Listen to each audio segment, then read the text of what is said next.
Masa pemerintahan Sultan Abdul Hamid II dipenuhi dengan berbagai macam konspirasi, intrik, dan fitnah dari dalam maupun luar negeri.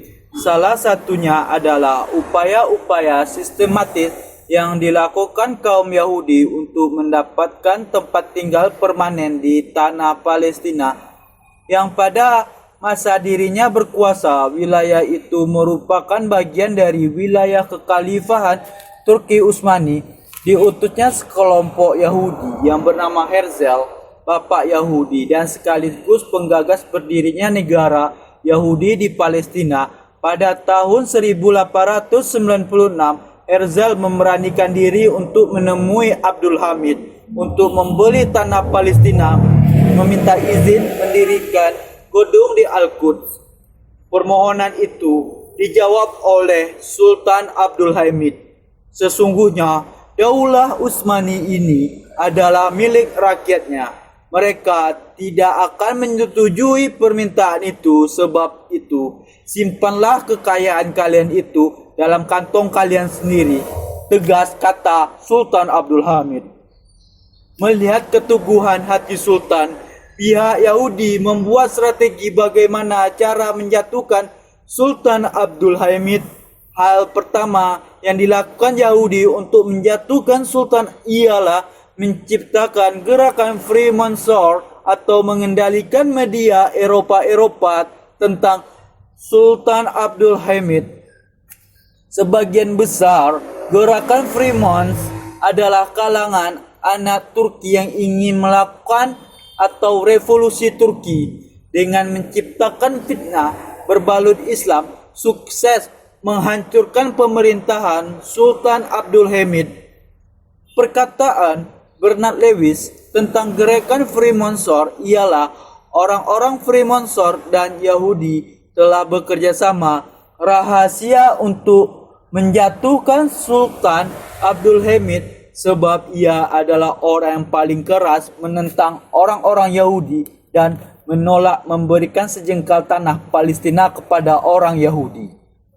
Setelah disingkirkannya Sultan Abdul Hamid dari pemerintahannya, media Yahudi menyatakan kegembiraannya terhadap tekanan untuk mendirikan negara Zionis.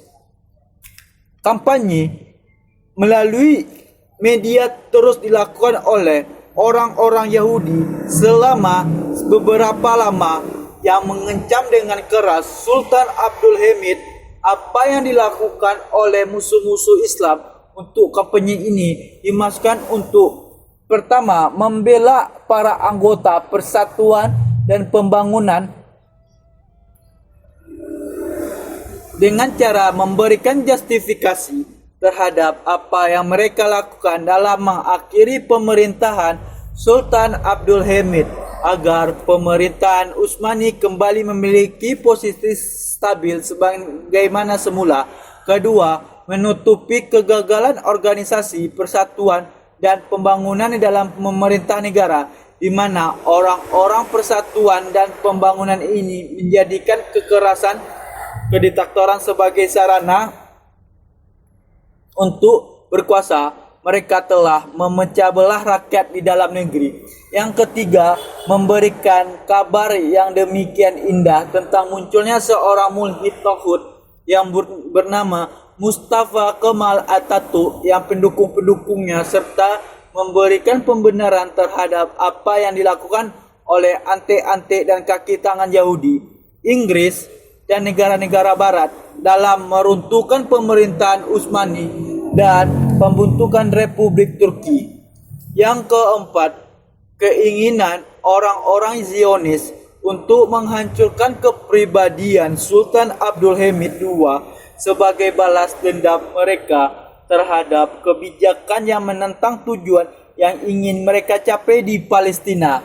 Masalah sebenarnya adalah andai kata pemerintahan Utsmani tidak memiliki fondasi orientalis yang kuat dan kekuatannya, niscaya pemerintahan ini telah menjadi debu dan telah tertutup lembaran sejarah pada abad ke-18 atau awal ke-19 Masehi. Namun, pemerintahan Utsmani mampu melakukan perlawanan yang demikian hebat terhadap musuh-musuh zamannya lebih dari 2 abad lamanya untuk mengusir serangan imperialisme dan tipu daya Yahudi dan jerat-jerat Freemasonry.